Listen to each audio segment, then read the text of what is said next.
आप जेईई या नीट की तैयारी कर रहे हैं और समझ में ही नहीं आ रहा है कि रिवीजन कैसे किया जाए।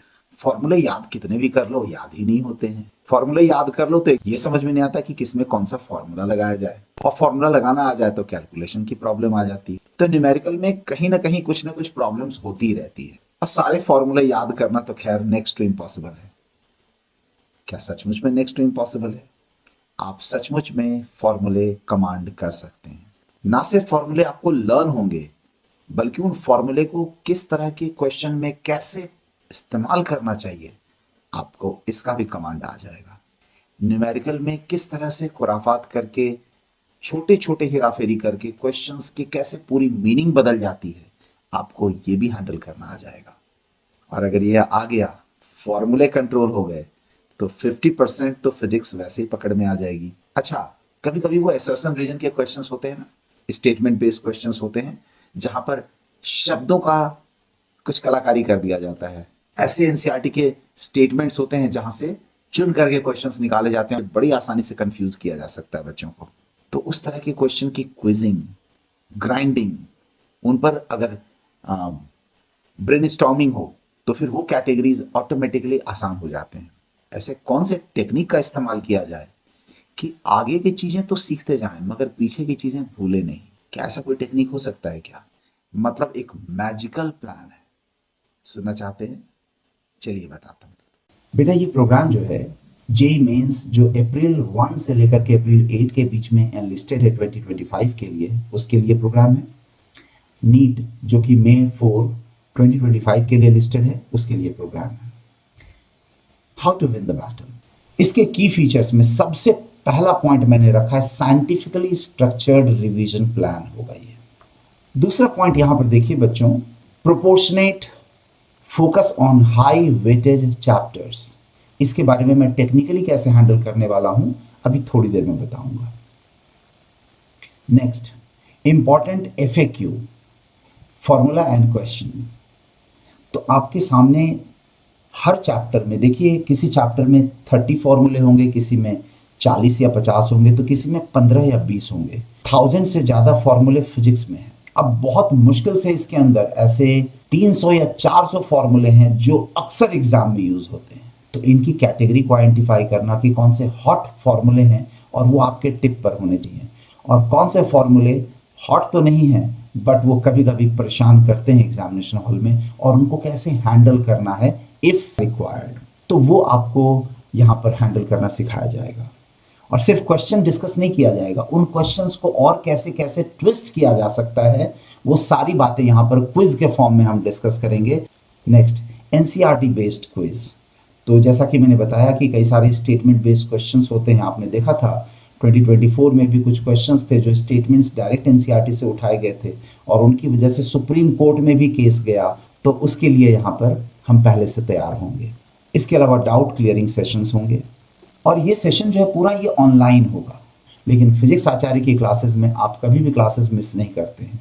उसकी रिकॉर्डिंग्स आपके पास अवेलेबल होती है और आप उसको बाद में एक्सेस कर सकते हैं। That means you don't miss a minute of your important lecture. इसके अलावा रिवीजन की गाइडेंस। बच्चों, 2022 में इंडिया के टॉप 1000 बच्चों में 7 बच्चे मेरे थे जो रैंकर्स रहे। 2024 में भी 19 स्टूडेंट्स में से 10 बच्चे मेरे एलिट कॉलेजेस में जाने में कामयाब हो गए अच्छे स्कोर के साथ। बच्चों, उन बच्चों की तो इसमें बहुत ज़्यादा मेहनत जरूर थी, लेकिन थोड़ी बहुत गाइडेंस फिजिक्स के अलावा दूसरे सब्जेक्ट्स में भी उनको मैं कर पाया, जिसकी वजह से वो अपनी लड़ाई को ज़्यादा बेहतर तरीके से अंजाम तक पहुंचा पाए। अब मैं आपको साइंटिफिकली स्ट्रक्चर्ड रिवीजन प्लान के बारे में बताता हूँ। सारी कमी को आप समय रहते अगर गैप को फिल कर देंगे तो आप अपने रिजल्ट्स में क्वांटम डिफरेंस नोटिस कर सकते हैं। तो चलिए एक उसका झलक देखते हैं। बच्चों, यहाँ पर जो रिवीजन प्लान किया गया है, इसमें सबसे पहले मैंने टारगेट किया है मॉडर्न फिजिक्स को। किसी ईयर में मॉडर्न फिजिक्स से 10 to 12 इवन 14 क्वेश्चन भी पूछा गया है, तो किसी ईयर में इससे 7 to 8 क्वेश्चंस पूछा गया है। तो अगर एक एवरेज को अगर हम लगाते हैं तो नीट के अंदर 18%, और जेई के अंदर 17% क्वेश्चन ऑन एन एवरेज किसी भी एग्जाम में, जेई मेंस की मैं बात कर रहा हूँ, पूछा गया है। तो दैट मीन्स हम सिर्फ 6 डेज का टाइम दे करके हम 17 to 18% of the entire syllabus को सचमुच में कंट्रोल कर सकते हैं। लेकिन इसका मतलब ये होना चाहिए कि मॉडर्न फिजिक्स पर किसी भी तरह का क्वेश्चन बना दिया जाए, आपके वो क्वेश्चन 100% सॉल्व हो जाने चाहिए, वो कॉन्फिडेंस होना चाहिए।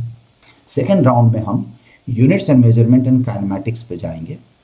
मॉडर्न फिजिक्स एक स्टैंड अलोन टॉपिक है, लेकिन इसके बाद के जितने भी टॉपिक्स हैं वो इंटरकनेक्टेड हैं, तो आपको उनको सीक्वेंस में पढ़ना पड़ेगा। अब काइनेमैटिक्स अगर वीक रह जाता है तो आपकी मैकेनिक्स में डेफिनेटली उसका असर होगा, इलेक्ट्रोडायनेमिक्स में असर होगा, और इसीलिए आपको काइनेमैटिक्स पहले कवर करना ही चाहिए। तो इसको साइंटिफिकली जिस तरह से एजुकेशनिस्ट के टीम ने डिज़ाइन किया, मैंने उसी तरह से इसको उठाया सीक्वेंस में। हर पार्ट को कवर करने के लिए एक सर्टेन स्केड्यूल तय किया गया है यहाँ पर, और इसको 2 फेज में बांटा है मैंने। पहला फेज होगा जो होली के पहले खत्म होगा, और उसमें हम लगभग 70% सिलेबस खत्म कर चुके होंगे, और होली के आसपास आपको लगभग 1 वीक का ब्रेक दिया जाएगा। उस ब्रेक में आपका जो भी बैकलॉग थोड़ा बहुत जो बन रहा होगा उसको आप रिकवर करेंगे, और कुछ टेस्ट आप साथ में देंगे। ये टेस्ट बहुत ही डिलीजेंटली प्लान्ड होंगे। इट वॉन्ट बी लाइक कि आपको रैंडमली क्वेश्चंस दिए जा रहे हैं। ये कुछ इस तरह से प्लान्ड होंगे, जैसे कि मैं आपको अभी एग्जांपल देता हूँ। हमारे फिजिक्स आचार्य की क्लासेस में एक फिट्स के नाम से शुरू किया हमने। It is called formula identification test series. आपने अगर इसके एक टेस्ट को दे दिया, मतलब 3 चैप्टर के लगभग सारे फॉर्मूले आपको या तो याद हो गए, या अगर आपको याद नहीं है तो आपने उस ग्रे एरिया को आइडेंटिफाई कर लिया। और अगर आप मिस कर गए तो आपके फिजिक्स आचार्य उसको मिस नहीं करने वाले हैं। He will come back to you. That means at the end of the day, fits cover हो जाने के बाद, फॉर्मूले आइडेंटिफिकेशन टेस्ट सीरीज कवर हो जाने के बाद में, you are master of almost all the formulae you need to know, and that means 50% is already in your pocket, and rest lies on your intelligence, your focus, your careful attitude and your common sense. इसके अलावा next phase में फिर हमारे पास में magnetics, EMI, AC, EMW and optics आता है, जिसके अंदर हम लगभग 30% कवर कर रहे होंगे। उसके बाद हम फेज 2 के टेस्ट को कवर करेंगे, और उसके बाद मॉक टेस्ट शुरू हो जाएंगे फिजिक्स में आपके। ये चीज़ें साइंटिफिकली स्ट्रक्चर्ड हैं, जो इंश्योर करेंगे कि आप फॉर्मूले पर भी कंट्रोल करते जा रहे हैं, स्टेटमेंट बेस्ड चीज़ों को भी समझते जा रहे हैं, और चैप्टर दर चैप्टर इस तरह से हर कैटेगरी को हैंडल करते जाएंगे कि आप उन चैप्टर्स को कर लेने के बाद आप बोलेंगे कि अब इस चैप्टर से चाहे कोई भी क्वेश्चन आ जाए, I am expert of it. और मुझे पता है कि अगर मैं ईमानदार हूँ, मेरे बच्चे ईमानदार हैं, तो फिर मेरे पास ब्रांड बड़ा ना हो मगर रिजल्ट्स बड़े ही होंगे, क्योंकि आपके सपने बड़े ही हैं।